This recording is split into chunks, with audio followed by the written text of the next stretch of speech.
आज हम question revise कर रहे हैं। गुप्त साम्राज्य के सैनिक प्रशासन और मौर्य सैनिक प्रशासन में तुलना करो। जैसे कि आपने पहले पढ़ चुकी हो गुप्त काल के बारे में, मौर्य काल के बारे में। तो दोनों का जो सैनिक, उनका जो प्रशासन था, उसका हमने कंपैरिजन करना है। इन दोनों में कुछ बातें समान थी और कुछ बातें भिन्न थी। भिन्न मतलब अलग अलग।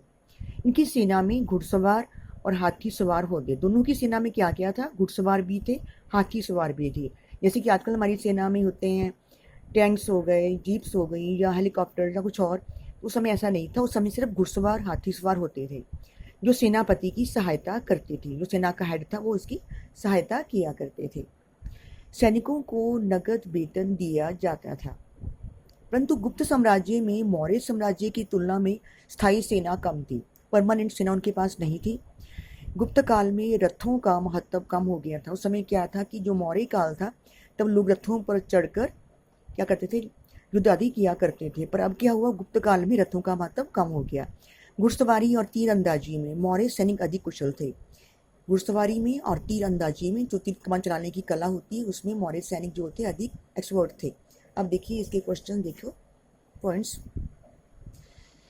दोनों सेनाओं में कुछ बातें समान भी थी, कुछ बातें भिन्न भी थी। दोनों में घुड़सवार और हाथी सवार सेना थी जो सेनापति की सहायता करते थे। सैनिकों को नकद वेतन दिया जाता था।